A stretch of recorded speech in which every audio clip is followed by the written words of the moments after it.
22 बली महाराज द्वारा आत्मसमर्पण। इस अध्याय का सारांश इस प्रकार है। बलि महाराज के आचरण से भगवान प्रसन्न हुए, अतएव उन्होंने उन्हें सुतलोक में भेज दिया और वहां उन्हें वर देकर स्वयं उनका द्वारपाल बनना स्वीकार कर लिया। बलि महाराज अत्यंत सत्यवादी थे। अपना वचन पूरा न कर सकने के कारण वे अत्यंत भयभीत थे, क्योंकि वे जानते थे कि जो अपने सत्य से डिग जाता है वे समाज की आंखों से गिर जाता है। एक सामान्य व्यक्ति नारकीय जीवन का कष्ट भोग सकता है, लेकिन वे सत्य के मार्ग से विशत होकर बदनाम होने से अत्यंत भयभीत रहता है। बलि महाराज ने भगवान द्वारा दिए गए दंड का तो सहर्ष स्वीकार कर लिया। बलि महाराज के वंश में ऐसे अनेक असर हो चुके थे जिन्होंने विष्णु से शत्रुता रखने के कारण अनेक योगियों उनसे भी उच्च स्थान प्राप्त किया था। बलि महाराज को विशेष रूप से प्रहमद महाराज की भक्ति निष्ठा का स्मरण था। इन सब बातों पर विचार करते हुए उन्होंने विष्णु के तीसरे पग के लिए अपना सिर दान में देने का निर्णय लिया। उन्होंने इस पर भी विचार किया कि भगवान को प्रसन्न करने के लिए किस प्रकार महापुरुष अपने पारिवारिक संबंध तथा भौतिक संपत्ति को छोड़ देते हैं। निसंदेह वे कभी कभी भगवान को तुष्ट करने तथा मात्र उनके निजी सेवक बनने के लिए अपने प्राणों तक का उत्सर्ग कर देते हैं। इस तरह पूर्ववर्ती आचार्यों एवं भक्तों का अनुसरण करते हुए बलि महाराज ने अपने आप को कृतकृत्य अनुभव किया। जब वरुणपाश द्वारा बंदी बनाए गए बलि महाराज भगवान की स्तुति कर रहे थे तो उनके पितामह प्रहलाद महाराज वहां प्रकट हुए और उन्होंने बतलाया कि किस तरह भगवान ने छल से बलि महाराज की सारी संपत्ति लेकर उनका उद्धार किया है। उनकी उपस्थिति में ही ब्रह्मा जी तथा बलि की पत्नी विंध्यावली ने भगवान की श्रेष्ठता का वर्णन किया। क्योंकि बलि महाराज ने भगवान को दान में सर्वस्व दे दिया था, अतएव उन सब ने उनके छोड़े जाने के लिए विनती की। तब भगवान ने बताया कि अभक्त के पास संपत्ति का होना कितना घातक है, जबकि भक्त का ऐश्वर्य भगवान का वरदान होता है। तत्पश्चात बलि महाराज से प्रसन्न होकर भगवान ने उन्हें रक्षा के लिए अपना चक्र दिया और उनके साथ रहने का वचन दे दिया। श्री शुक उवाच एवं विप्रकृत राजन बलि भंगवतासुर भिद्यमानो 5 पे अभिनात्मा प्रत्याह विक्लवन वच्चय। 1। शुकदेव गोस्वामी ने कहा, हे राजा, यद्यपि ऊपर से ऐसा लग रहा था कि भगवान ने बलि महाराज के साथ दुर्व्यवहार किया है, किंतु बलि महाराज अपने संकल्प पर अडिग थे। यह सोचते हुए कि मैंने अपना वचन पूरा नहीं किया है, वे इस प्रकार बोले। श्री बलिर्वाच यदितम शैलोक भगवान मेरे त्वचो व्यलीकम सुरवरे मन्यते करो म्यूतांतन भवेत प्रलंबन पदंत्रिते कुरु शीर्णन में निजमो। 2। बलि महाराज ने कहा, हे परमेश्वर, हे सभी देवताओं के परम पूज्य, यदि आप सोचते हैं कि मेरा वचन झूठा हो गया है तो मैं उसे सत्य बनाने के लिए अवश्य ही भूल सुधार दूंगा। मैं अपने वचन को झूठा नहीं होने दे सकता। अतएव आप कृपा करके अपना तीसरा कमलरूपी पग मेरे सिर पर रखें। तात्पर्य: बलि महाराज भगवान वामनदेव को चाल समझ गए थे कि वे देवताओं के पशधर भिक्षुक बनकर उनके समक्ष आए थे। यद्यपि भगवान का उद्देश्य बलि को ठगना था, किंतु बलि को आनंद आ रहा था कि भगवान किस प्रकार अपने भक्त को ठगकर उसको महिमा प्रदान कर रहे हैं। कहा जाता है कि भगवान बड़े अच्छे हैं और यह सच है। वे चाहे ठगें या पुरस्कृत करें, वे सदैव अच्छे हैं। इसीलिए बलि महाराज ने उन्हें उत्तम श्लोक कहकर संबोधित किया। उन्होंने कहा, आपकी प्रशंसा सदा उत्तम श्लोकों से की जाती है। आपने देवताओं की ओर से अपना यह कहकर मुझे ठगने के लिए वेश बदला कि आपको केवल 3 पग भूमि चाहिए, किंतु बाद में आपने अपना शरीर इस हद तक विस्तारित कर लिया कि आपने अपने 2 ही पगों में सारा ब्रह्मांड घेर लिया। चूंकि आप अपने भक्तों की ओर से काम कर रहे थे, अतएव आप इसे ठगी नहीं मानते हैं। कोई बात नहीं, मैं भक्त नहीं माना जा सकता। फिर भी चूंकि आप लक्ष्मीपति होकर भी मेरे पास दान मांगने आए हैं, अतएव मुझे यथाशक्ति आपको संतुष्ट करना चाहिए। अतएव आप यह न सोचें कि मैं आपको ठगना चाहता था। मुझे तो अपना वचन पूरा करना ही होगा। अब भी मेरे पास एक संपत्ति बची है, वे है मेरा शरीर। आपने मेरी संपत्ति तो ले ली, किंतु मेरे पास अपना शरीर अब भी बचा है।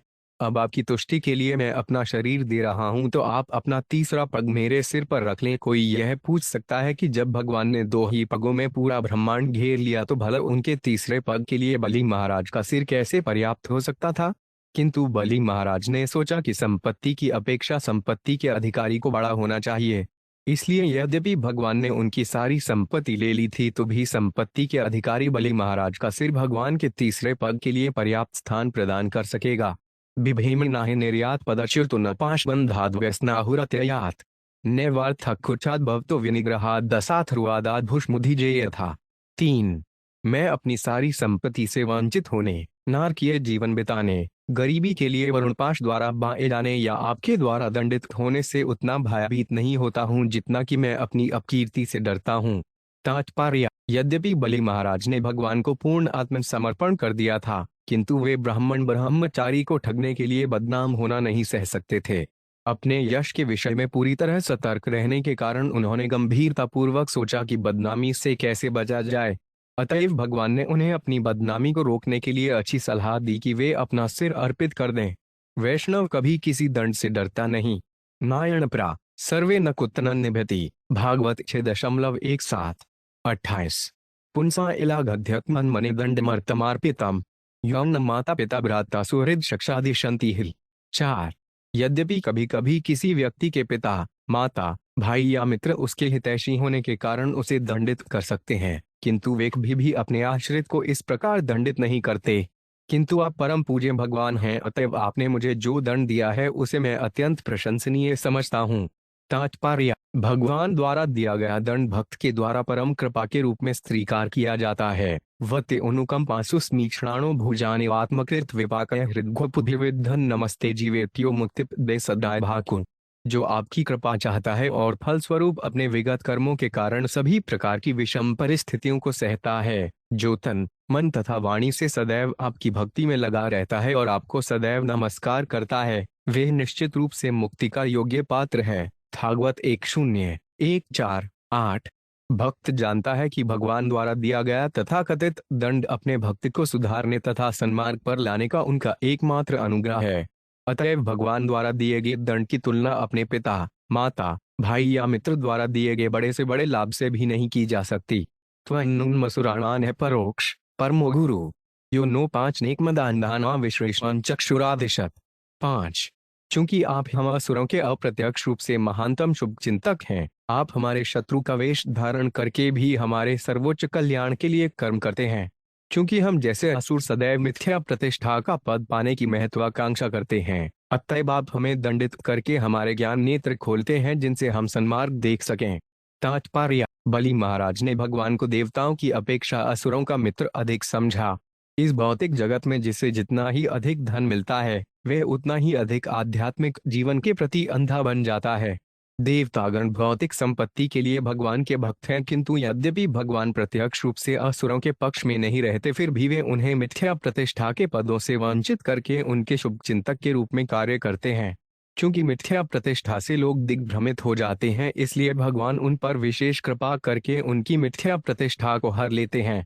यस्मिन वैरानुबंधेन विबुद्धेन विबुद्धेत्रा दैवोले भीरे सिद्धि यामुह कांत योगिन। 6।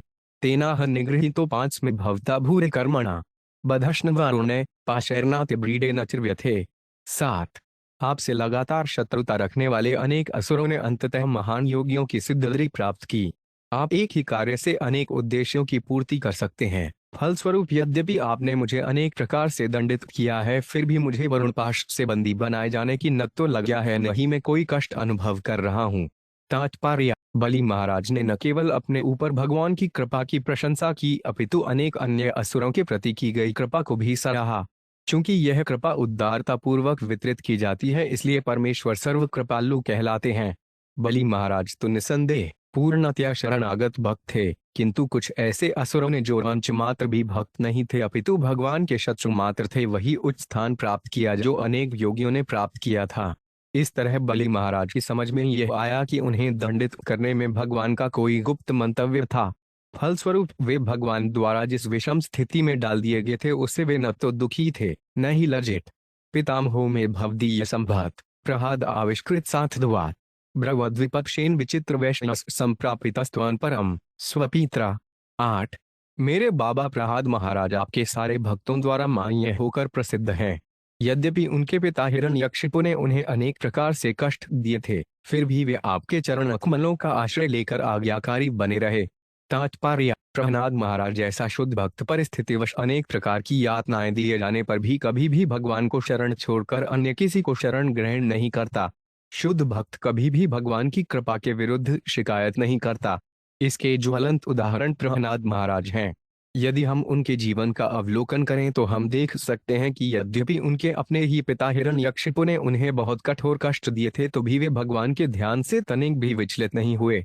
बलि महाराज अपने पितामह प्रहलाद महाराज के पदचिह्नों का अनुसरण करते हुए भगवान द्वारा दंड दिए जाने के बावजूद भी भगवत भक्ति में अचल रहे। किमात्मना ने जाति यो पांच ततः की रिक्त हारे स्वजनाखिक दस्य भी कि जाया संसूत्य हेतु भूत्या मर्त्यस्य गेहे कि मिहायुष्रो व्यय। उस भौतिक शरीर से क्या लाभ जो जीवन के अंत में अपने स्वामी को स्वतः छोड़ देता है, और परिवार के उन सभी सदस्यों से क्या लाभ जो वास्तव में उस धन का अपहरण कर लेते हैं जो दिव्य ऐश्वर्य के लिए भगवान की सेवा में उपयोगी हो सकता है। उस पत्नी से भी कई लाभ जो भौतिक दशाओं को बढ़ाने की स्रोत मात्र है। उस परिवार, घर, देश तथा जाति से भी कई लाभ जिसमें आसक्त होने से सारे जीवन की मूल्यवान शक्ति का मात्र अपव्यय होता है। तात्पर्य: भगवान कृष्ण उपदेश देते हैं, सर्वधर्मान परित्यज्य मामेक शरणं व्रज, सारे धर्मों को छोड़कर केवल मेरी शरण में आओ। सामान्य व्यक्ति भगवान के ऐसे कथन को महत्व नहीं देता क्योंकि वे सोचता है कि उसके जीवन काल में उसका परिवार, समाज, देश, शरीर तथा कुटुंबी ही कोई सब कुछ हैं। भला इन्हें छोड़कर कोई भगवान की शरण क्यों ले। किंतु प्रहमद महाराज तथा बलि महाराज जैसे महापुरुषों के आचरण से हम यह समझते हैं कि एक बुद्धिमान व्यक्ति के लिए भगवान की शरण में जाना सही कर्म है। प्रहमद महाराज ने अपने पिता की इच्छा के विरुद्ध विष्णु की शरण ली। इसी प्रकार बलि महाराज ने अपने गुरुवार शुक्राचार्य तथा अन्य सभी प्रमुख असुरों की इच्छा के विरुद्ध वामनदेव की शरण ली। लोगों को आश्चर्य हो सकता है कि प्रहलाद महाराज तथा बलि महाराज ने अपने परिवार तथा घर बार के सहज आकर्षण को त्याग कर अपने शत्रु के पक्ष की शरण ग्रहण क्योंकि इस प्रसंग में बलि महाराज बतलाते हैं कि यह शरीर भी जो कि समस्त भौतिक कार्यकलापों का केंद्र बिंदु है, एक बाह्य तत्व है। यद्यपि हम शरीर को स्वस्थ एवं अपने कार्यकलापों में सहायक बनाए रखना चाहते हैं किंतु शरीर सदा काम नहीं कर सकता। यद्यपि मैं आत्मा हूँ जो कि नित्य है किंतु इस शरीर को कुछ काल तक उपयोग में लाने के बाद मुझे प्रकृति के नियमानुसार दूसरा शरीर ग्रहण करना पड़ता है। कथा देहांत प्राश्ति: यदि मैं इस शरीर से भक्ति में उन्नति के लिए कुछ सेवा कार्य न करूं। मनुष्य को जानना चाहिए कि यदि वह शरीर का उपयोग किसी अन्य कार्य के लिए करता है तो वह यह समय का अपव्यय करता है क्योंकि जब समय आ जाएगा तो आत्मा स्वयं शरीर को छोड़ देगा। हम समाज, मित्रता तथा प्रेम में अत्यधिक रुचि दिखलाते हैं किंतु यह क्या, मित्र तथा कुटुंबियों के वेश में वे लोग मोहग्रस्त जीव के परिश्रम पूर्वक अर्जित धन को मात्र लूटते रहते हैं। हर व्यक्ति अपनी पत्नी के प्रति आसक्त रहता है और वह उसे प्रिय होती है, लेकिन यह पत्नी है क्या?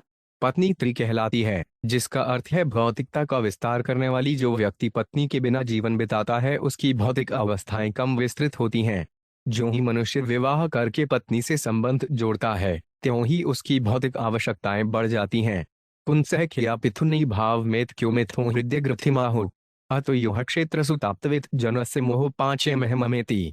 इस भौतिक संसार का मूल सिद्धांत नर तथा नारी के मध्याकर्षण है। इस भ्रांत धारणा से जिससे नर तथा नारी के हृदय बंधते हैं मनुष्य अपने शरीर, घर, संपत्ति, संतान, कुटुंबी तथा धन के प्रति आकृष्ट हो जाता है। इस प्रकार जीवन का मोह बढ़ता जाता है और जीव में तथा मेरे के रूप में सोचने लगता है।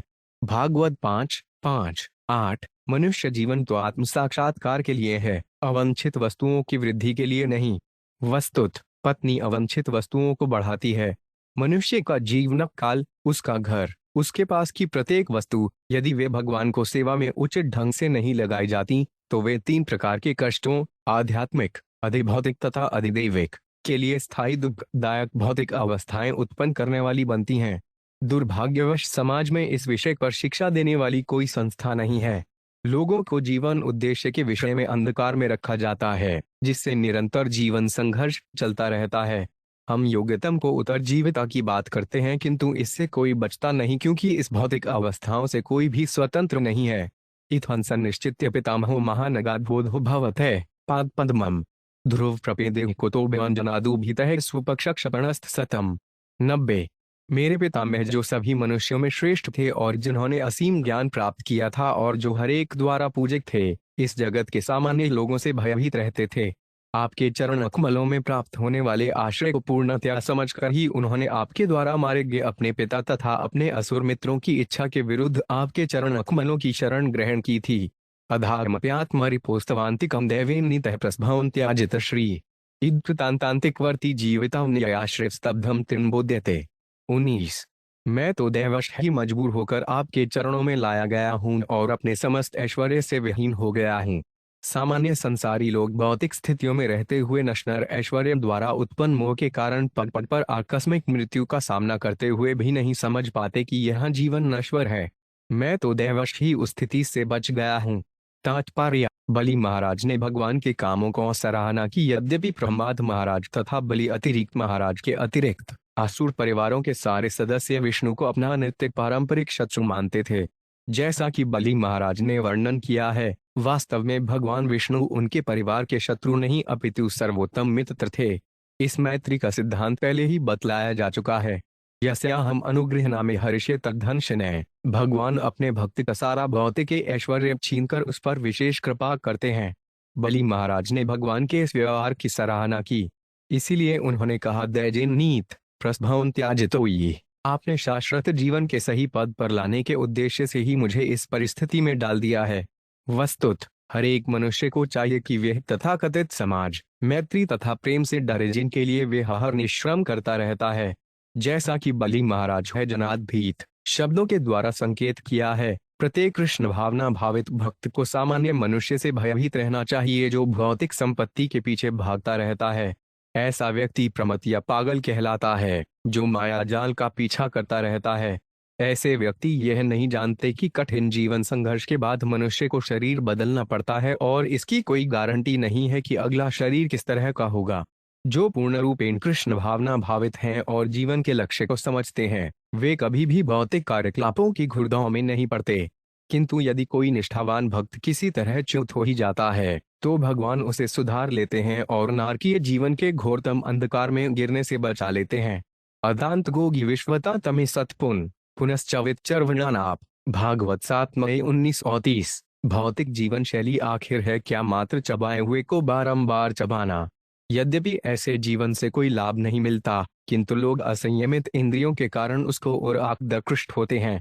नून प्रपत्तः कुरुते विकर्म। असंयमित इंद्रियों के कारण लोग पाप कर्मों में पूरी तरह लग जाते हैं, जिनसे कष्टदायक शरीर प्राप्त होता है। बलि महाराज सराह रहे थे कि भगवान ने किस तरह उन्हें ऐसे अज्ञान के मोहग्रस्त जीवन से बचा लिया है। इसलिए उन्होंने कहा कि उनकी बुद्धि चकरा गई थी। स्तब्धयातिर्न बोध्यते। वे समझ ही नहीं सके कि भगवान किस प्रकार भक्तों के भौतिकतावादी कार्यकलापों को जबरन रोककर उन पर कृपा करते हैं। श्री शुकवाच तस्थेथन भाषमाणस्य ब्रह्मदो भगवत प्रिय। आज गाम कुरुश्रेष्ठ का तिरिवोथित। 12।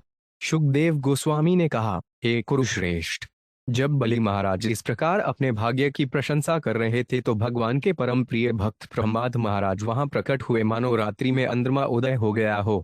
तमिंद्रसेन स्वपिता महजिया विराजमान नलिनायते क्षणम प्रांशुपे षड्राम्बरम जनत्विष्ण प्रलम्ब बाहु शुभगशभम्यश्लत। 13।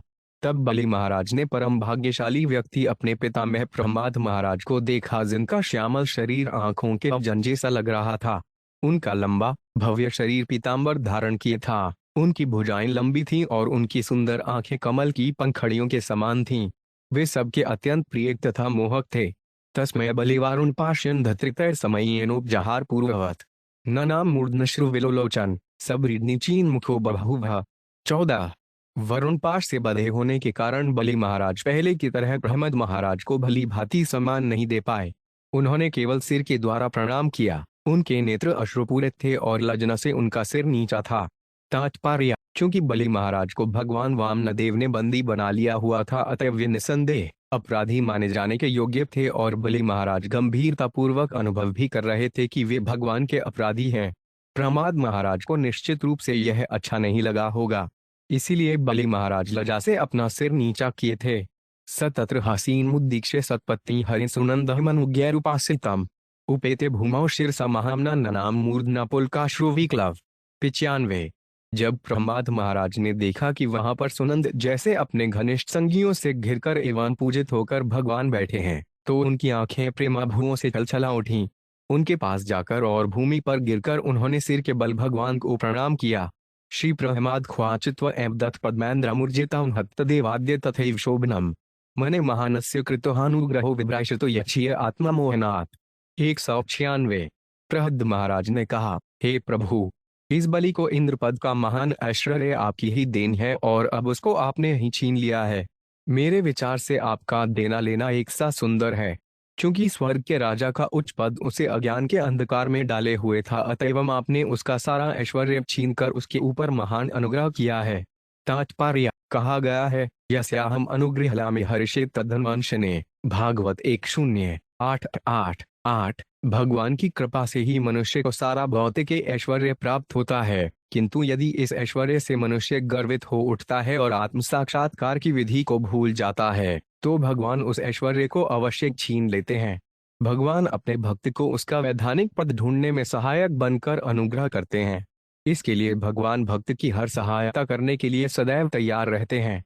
लेकिन कभी कभी भौतिक ऐश्वर्य घातक हो जाता है, क्योंकि इससे मनुष्य का ध्यान इस मिथ्या प्रतिष्ठा की ओर खिंच जाता है कि मैं ही हर वस्तु का स्वामी हूं, जबकि तथ्य इसके विपरीत रहता है। भक्त को इस भ्रम से बचाने के लिए भगवान विशेष कृपा प्रदर्शित करके कभी कभी उसका सारा धन छीन लेते हैं। यस्याह अनुगृहा में हर्षे तद्धन्वंशने यया हि विद्वान पे मुहाते यत्तत्को विचष्टे गतिमात्मनो यथा। तस्मै नमस्ते जगदीश्वराय वे नारायणायाखिलोक साक्षिणे। 17। भौतिक ऐश्वर्य इतना मोहक है कि विद्वान तथा आत्मसंयमी व्यक्ति भी आत्म साक्षात्कार के लक्ष्य को खोजना भूल जाता है। लेकिन भगवान नारायण, जो ब्रह्मांड के स्वामी हैं, अपनी इच्छानुसार प्रत्येक वस्तु को देख सकते हैं। अतएव मैं उन्हें सादर प्रणाम करता हूँ। तात्पर्य को विचष्टे गतिम आत्मनो यथा शब्द सूचित करते हैं कि जब मनुष्य भौतिक ऐश्वर्य का स्त्रामी होने की झूठी प्रतिष्ठा से फूल जाता है, तो वे आत्म साक्षात्कार के लक्ष्य की निश्चित रूप से उपेक्षा करने लगता है। आधुनिक जगत की ऐसी ही स्थिति है। भौतिक ऐश्वर्य में तथाकथित वैज्ञानिक प्रगति के कारण लोगों ने आत्म साक्षात्कार के मार्ग को पूरी तरह त्याग दिया है। व्यावहारिक दृष्टि से कोई भी व्यक्ति ईश्वर के साथ अपने संबंध या वह किस तरह कर्म करे, इन सब के विषय में रुचि नहीं रखता। आधुनिक व्यक्तियों ने ऐसे प्रश्नों को सर्वथा भुला दिया है, क्योंकि वे भौतिक संपत्ति के पीछे पागल हुए रहते हैं। यदि इस प्रकार की सभ्यता जारी रही तो वह समय शीघ्र ही आएगा जब भगवान सारा भौतिक ऐश्वर्य छीन लेंगे। तब लोगों की आंखें खुलेंगी। श्री शुकवाच तत्स्थानु शृण्वतु राजन प्रहमदस्य कृताजले हिरण्यगर्भो भगवानुवाच मधुसूदनम। 18। सुखदेव गोस्वामी ने आगे कहा, हे राजा परीक्षित, तब ब्रह्मा जी अपने पास हाथ जोड़कर खड़े प्रहलाद महाराज को सुनाकर भगवान से ये कहने लगे, बधम वीक्ष पति साध्वी तत्पत्नी भयविह्वला प्राजलली प्रणतोपेन्द्रन भाषेडवाड मुखीनोप। 19। लेकिन बलि महाराज की सती पत्नी अपने पति को बंदी देखकर भयभीत तथा दुखी थी।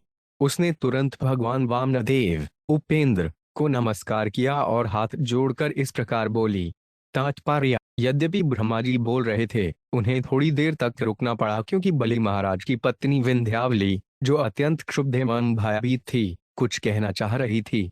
श्री विषयावलीर्वाच क्रीडार्थमात्मन इदमंत्रिजगत्कृतान्ते स्वामिमंतु तत्र क्रुद्ध्यो 5 पर ईश्कुर्यो कर्तु प्रभोस्तव किमसत आवहन्ति त्वक्ता ही यस्त्वदवरोषित कर्तृवादा। 20। श्रीमती विंध्यावली ने कहा, हे प्रभु, आपने निजी लीलाओं का आनंद उठाने के लिए संपूर्ण ब्रह्मांड की रचना की है, किंतु मूर्ख तथा बुद्धिहीन व्यक्तियों ने भौतिक भोग के लिए उस पर अपना स्वामित्व जताया है। निसंदेह वे निर्लज्ज संशयवादी हैं। वे झूठे ही स्वामित्व जताकर यह सोचते हैं कि वे उसको दान दे सकते हैं और भोग सकते हैं। ऐसी दशा में भला वे आपकी कौन सी भलाई कर सकते हैं, जो इस ब्रह्मांड के स्वतंत्र स्रष्टा, पालक तथा संहारक हैं। तात्पर्य बलि महाराज की पत्नी ने अत्यंत बुद्धिमती होने के कारण अपने पति के बंदी बनाए जाने का अनुमोदन किया और उन पर बुद्धिहीन होने का आरोप लगाया, क्योंकि उन्होंने भगवान की संपत्ति पर अपना स्वामित्व जताया था। ऐसा दावा आसुरी जीवन का लक्षण है। यद्यपि देवतागण जिन्हें भगवान ने व्यवस्था चलाने के लिए कर्मचारी नियुक्त किया है, भौतिक भोगों के प्रति आसक्त रहते हैं, किंतु वे कभी भी ब्रह्मांड पर अपना स्वामित्व नहीं जताते, क्योंकि उन्हें ज्ञात है कि हर वस्तु का वास्तविक स्वामी भगवान है। देवताओं की यह योग्यता है, किंतु असुरगण भगवान का एकाधिकार को स्वीकार न करने के बजाय राष्ट्रीय की हदबंदी के माध्यम से ब्रह्मांड की संपत्ति का दावा करते हैं। वे कहते हैं, यह अंश मेरा है, यह अंश तुम्हारा है, मैं इस भाग को दान में दे सकता हूँ और इस भाग को निजी भोग के लिए रख सकता हूँ। ये सब आसुरी धारणाएं हैं। इसका वर्णन भगवद गीता 16:13 में हुआ है। इदमद्य मया लब्धम इमे प्राप्स्य मनोर्धम। अभी तक मैंने इतना धन तथा इतनी भूमि प्राप्त की है। अब मुझे इसमें और भी वृद्धि करनी है। इस प्रकार मैं सबसे बड़ा स्वामी बन जाऊंगा। भला मेरी बराबरी कौन कर सकता है? ये सब आसुरी विचार हैं। बलि महाराज की पत्नी ने अपने पति पर यह दोष लगाया कि यद्यपि भगवान ने उन पर असामान्य अनुग्रह करके उन्हें बंदी बनाया है और यद्यपि वे भगवान के तीसरे पद के लिए अपना शरीर अर्पित कर रहे हैं, किंतु वे फिर भी अज्ञान के अंधकार में हैं। वास्तव में वह शरीर उनका नहीं है, किंतु दीर्घकालीन आसुरी मनोवृत्ति के कारण वे इसे समझ नहीं पाए। उन्होंने सोचा कि वे अपने दान के वचन को पूरा न कर पाने से अपयश के भागी हुए हैं और चूंकि शरीर उनका है अतः वे अपना शरीर दान देकर इस अपयश से मुक्त हो जाएंगे। किंतु वास्तविकता तो यह है कि शरीर किसी का ना होकर भगवान का है, क्योंकि उन्हीं ने यह शरीर प्रदान किया है। जैसा कि भगवद गीता 18.61 में कहा गया है, ईश्वर सर्वभूतान अहदेशेजुन तिष्ठाति श्राम्यं सर्वभूतानि यन्त्रारूढ़ानि माया। भगवान हर एक के हृदय में विराजमान हैं और वे अपनी माया शक्ति के द्वारा जीव को उसकी इच्छानुसार एक विशेष प्रकार का यंत्र अर्थात शरीर प्रदान करते हैं। यह शरीर वास्तव में उस जीव का नहीं होता अपितु वे भगवान का है। ऐसी दशा में बलि महाराज शरीर को अपना कैसे कह सकते थे? इस प्रकार बलि महाराज को बुद्धिमती पत्नी विंध्यावली ने प्रार्थना की कि भगवान अपनी अहेतु की कृपा से उनके पति को छोड़ दें। अन्यथा बलि महाराज गया थे, एक लज्जाहीन असुर जिन्हें त्यक्तर्यस्त्वदवरोपित कर्तवादा कहा गया है, अर्थात ऐसा मूर्ख व्यक्ति जो परम पुरुष की संपत्ति पर अपना स्वामित्व जता रहा हो। इस कलयुग में ऐसे निर्लज बुद्धिहीनों की जो भगवान के अस्तित्व में विश्वास नहीं रखते संख्या बढ़ गई है। भगवान की सत्ता का उल्लंघन करने के प्रयास में तथाकथित विज्ञानी, दार्शनिक तथा राजनीतिज्ञ विश्व के विनाश की योजनाएं तैयार करते रहते हैं। वे विश्व कल्याण के लिए कुछ भी नहीं कर सकते और दुर्भाग्यवश कलयुग के कारण उन्होंने विश्व के मामलों को अव्यवस्थित कर दिया है। इस तरह उन अबोध लोगों के लाभ के लिए जो ऐसे असुरों के प्रचार द्वारा भ्रमित हो रहे हैं, कृष्ण भावनामृत आंदोलन की नितांत आवश्यकता है। यदि वर्तमान स्थिति को इसी रूप में रहने दिया गया तो लोगों को इन असुर दुर्बुद्धियों के नायकत्व में अधिकाधिक कष्ट झेलने होंगे। श्री क्षद्योब्राज भूत भावन भूतेश देवदेव जगन्मय मुज्जैन अनुहत सर्वस्वनायम रहती निग्रह 21। ब्रह्मा जी ने कहा, हे समस्त जीवों के हितैषी एवं स्वामी, हे सभी देवताओं के पूज्य देव, हे सर्वव्यापी भगवान, अब यह व्यक्ति पर्याप्त दंड पा चुका है क्योंकि आपने इसका सर्वस्व ले लिया है। अब आप इसे छोड़ दें। अब यह अधिक दंडित होने का पात्र नहीं है। तात्पर्य: जब ब्रह्मा जी ने देखा कि प्रह्लाद महाराज तथा विंध्यावली पहले ही भगवान के पास बलि महाराज के लिए कृपा याचना करने पहुंच चुके हैं, तो वे भी उनके साथ हो लिए और सांसारिक गणनाओं के आधार पर बलि महाराज को मुक्त किए जाने की संस्तुति करने लगे। कृत्स्नातेड्ने दत्ता भूलौंका कर्मार्जिताश्वये निवेदितांचर सर्वस्वमात्मा विक्लव्याधिया 22। बलि महाराज ने आपको पहले ही अपना सर्वस्व दे दिया था। उन्होंने बिना हिचक के अपनी भूमि, अपने सारे लोक तथा अपने पुण्य कर्मों से जो कुछ अन्य भी अर्जित किया था, यहाँ तक कि अपने शरीर को भी अर्पित कर दिया है। यत्पाद्योषठी सलीलान प्रदाय दूरवादिडय रूपी विधाय सती सपयाम अप्युत्तमा गतिम सौभजते त्रिलोकी दाब्जान विक्लवम न कथमार्तिमृच्छेट 23। जिनके मन में द्वैत नहीं होता वे आपके चरणों में केवल जल, दूरवान दल या अंकुर अर्पित करके वैकुंठ में उच्चतम स्थान प्राप्त कर सकते हैं। इन बलि महाराज ने अब बिना द्वैत के तीनों लोकों की प्रत्येक वस्तु आपको अर्पित कर दी है, तो फिर वे बंदी होने के कष्ट के भागी कैसे हो सकते हैं? तात्पर्य: भगवद गीता 9.26 में कहा गया है, पत्र पृष्ठ फलत्वयो में भक्त्या प्रयच्छाति तद्धन भक्त्युपहततम अश्नामि प्रयतात्मन। भगवान इतने दयालु हैं कि यदि कोई निष्कपट व्यक्ति भक्ति पूर्वक एवं व्यत रहित होकर भगवान के चरण कमलों पर थोड़ा सा जल, फूल, फल या पत्ती चढ़ाता है तो भगवान उसे स्वीकार कर लेते हैं। तब वह भक्त स्वर्गलोक भेज दिया जाता है। ब्रह्मा जी ने भगवान का ध्यान इस बात की ओर आकृष्ट किया और प्रार्थना की कि वे बलि महाराज को छोड़ दें, क्योंकि उन्हें वरुण पाश से बंदी होने के कारण कष्ट हो रहा था और उन्होंने पहले ही तीनों लोक तथा अपना सर्वस्व उन्हें भेंट कर दिया था। श्री भगवान वाच बहाण्यनुगृहमामि तद विश्व विधुनमहम यन्मदह पुरुष स्तब्धो लोकमाचरावमयते 24। भगवान ने कहा, हे ब्रह्मा जी, भौतिक ऐश्वर्य के कारण मूर्ख व्यक्ति मंदबुद्धि एवं पागल हो जाता है। इस तरह तीनों लोकों में वे किसी का सम्मान नहीं करता और मेरी सत्ता की भी अवहेलना करता है। सर्वप्रथम ऐसे व्यक्ति की सारी संपत्ति छीनकर मैं उस पर विशेष अनुग्रह प्रदर्शित करता हूँ। तात्पर्य, जो सभ्यता भौतिक ऐश्वर्य में उन्नति के कारण ईश्वर विहीन हो गई है, वे अत्यंत घातक होती है। ऐश्वर्य के कारण भौतिकतावादी इतना घमंडी हो जाता है कि वह किसी का सम्मान नहीं करता और भगवान को भी सत्ता को नकारता है। ऐसी मनोवृत्ति का परिणाम निश्चित रूप से अत्यंत जातक होता है। विशेष अनुग्रह दिखलाने के लिए भगवान कभी कभी बलि महाराज जैसे व्यक्ति एक उदाहरण बनाते हैं। यदा कदाचित् जीवात्मा संसरणिज कर्म भी नानायोने स्वनीशो पांच पौरुषी गतिमावजेट। 25। अपने ही सकाम कर्मों के कारण विभिन्न योनियों में जन्म मरण के चक्र में बारंबार घूमते हुए परतंत्र जीव भाग्यवश मनुष्य का शरीर प्राप्त कर सकता है। यह मनुष्य जन्म विरले ही प्राप्त हो पाता है। तात्पर्य, भगवान पूर्ण स्वतंत्र हैं। इस प्रकार यह सदा सच नहीं होता कि किसी जीव के सारे ऐश्वर्य की हानि उस पर भगवत कृपा की सूचक हो। भगवान जैसा भी चाहे कर सकते हैं। वे किसी का ऐश्वर्य छीन सकते हैं या नहीं भी छीनते। जीव की अनेक योनियां हैं और भगवान परिस्थितियों को ध्यान में रखकर उनके साथ इच्छानुसार व्यवहार करते हैं। सामान्यतः यह समझा जाता है कि मनुष्य योनि सबसे अधिक दायित्वपूर्ण है। पुरुष प्रकृतिस्थो ही भूणे प्रकृति जान गुणान कारण गृण यज्ञों से सदसद्यो निजन्मयु। भौतिक प्रकृति में जीव तीनों गुणों का भोग करता हुआ जीवन बिताता है। यह भौतिक प्रकृति के साथ उसकी संगति का फल है। इस तरह विविध योनियों में उसे अच्छी और बुरी परिस्थितियां मिलती रहती हैं। भगवद गीता 13.22। इस प्रकार अनेकानेक योनियों में घूमता हुआ जीव मनुष्य जीवन का अवसर प्राप्त करता है। इसलिए प्रत्येक मनुष्य को, विशेष रूप से सभ्य राष्ट्र या संस्कृति वाले मनुष्य को, अपने कार्यों में अत्यधिक उत्तरदायी रहना चाहिए। उसे अगले जीवन में स्वयं को संकट में नहीं डालना चाहिए। चूंकि शरीर बदल जाएगा, कथा देहांत प्राप्ति, अतएव हमें अत्यधिक सतर्क रहना चाहिए। कृष्ण भावनामृत का उद्देश्य यह देखना है कि जीवन का सही उपयोग हो। मूर्ख जीव अपने को सभी प्रकार के नियंत्रण से मुक्त घोषित करता है, जबकि वास्तव में वह मुक्त नहीं रहता। वह पूरी तरह प्रकृति के नियंत्रण में रहता है।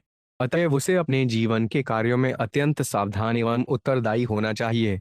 जन्म कर्मव्यो रूप विदेश्वर्थनादि भी यहाँ से न भवेत् स्तंभस्तत्रायन्मदनुग्रह। 26।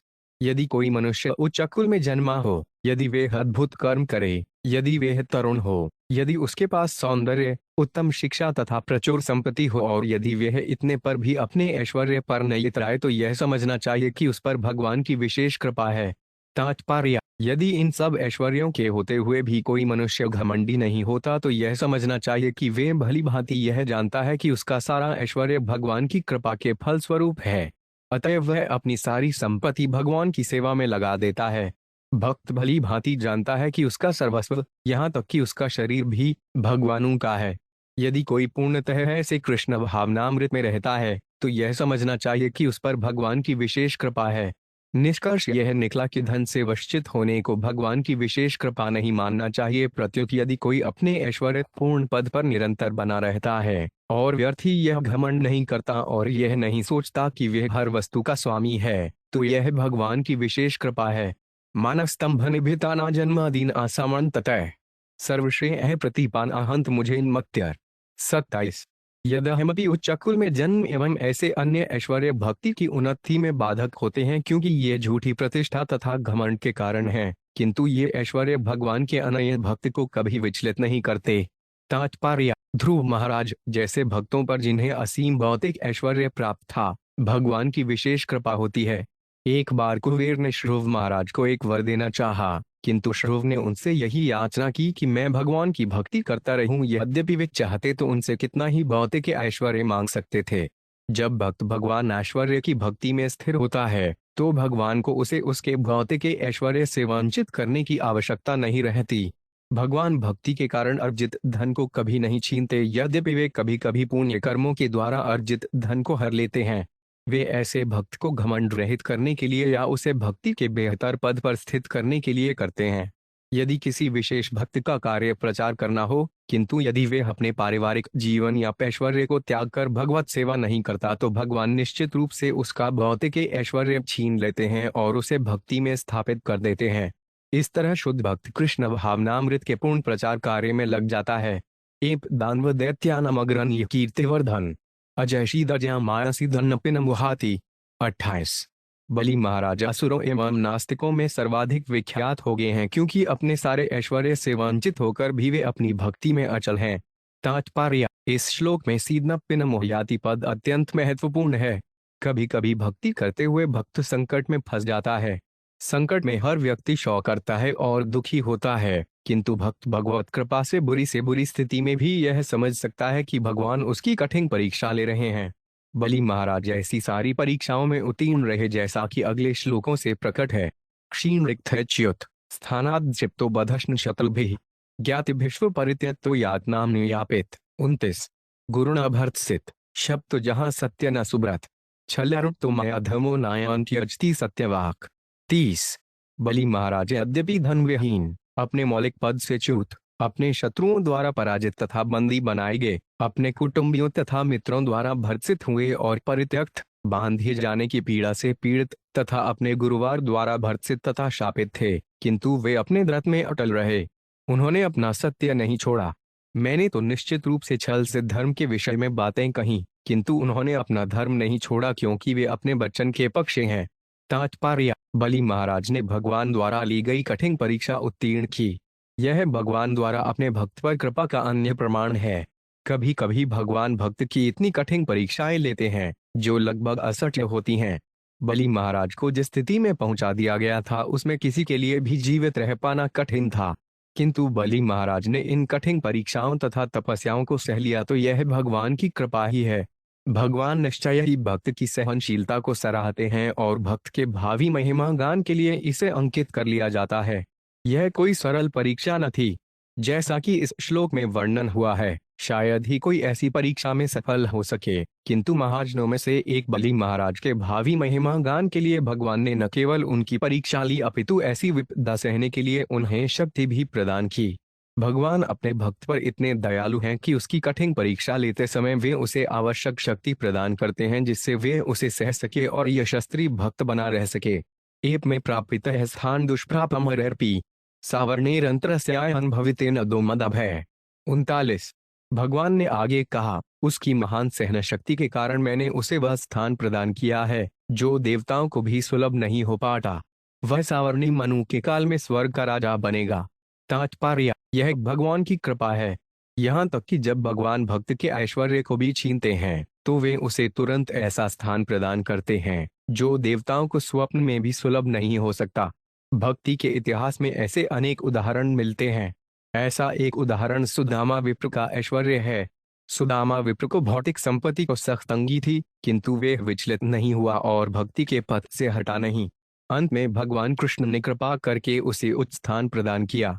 यहाँ पर मदाश्रय शब्द अत्यंत सार्थक है, क्योंकि भगवान बलि महाराज को इंद्र का उच्च पद देना चाहते थे, अतएव स्वभावतः सारे देवता उनसे ईर्ष्यालु हो जाते और उन्हें उस पद से विचलित करने के लिए लड़ाई करते। किंतु भगवान ने बलि महाराज को आश्वासन दिया कि वे उनके आश्रय में युरो मदमश्न रहेंगे।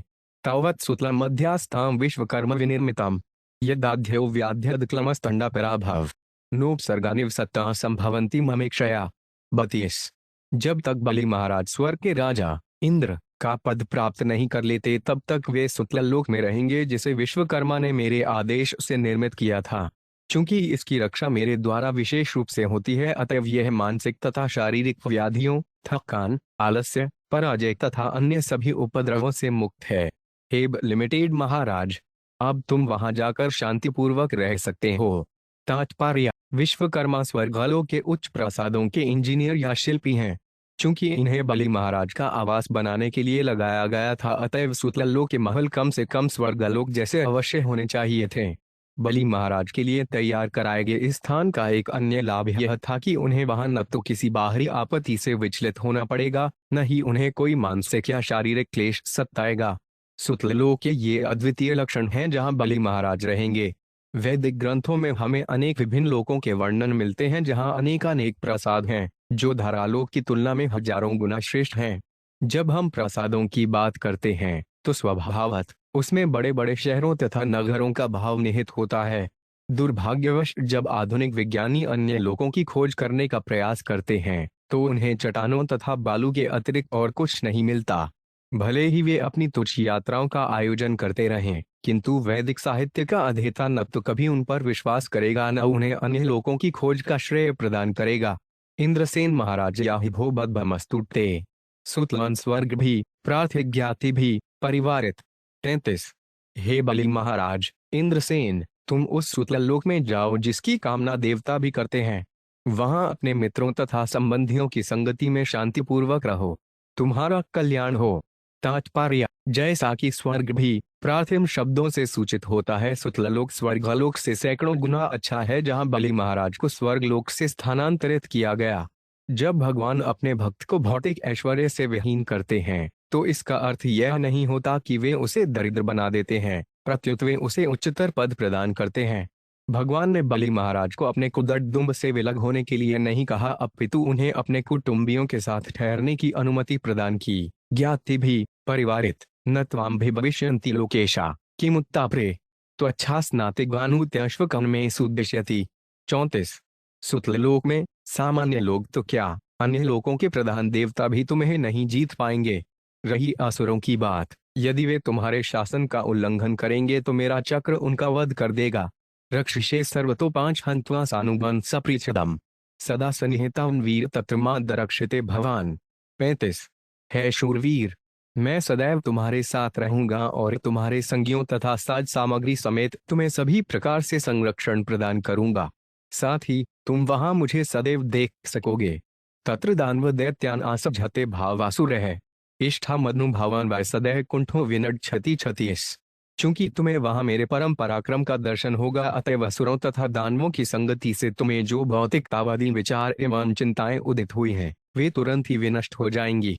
तात्पर्य, भगवान ने बलि महाराज को सभी प्रकार की सुरक्षा के लिए आश्वस्त किया और अंत में करेंगे बलि यह भी आश्वासन दिया कि असुरों की कुसंगति के प्रभावों से उनकी रक्षा करेंगे। बलि महाराज निश्चय ही महान भक्त बन गए, किंतु उन्हें कुछ चिंता थी कि उनकी संगति शुद्ध भक्ति में नहीं है। इसलिए भगवान ने उन्हें आश्वस्त किया कि उनकी आसुरी मनोवृत्ति नष्ट हो जाएगी।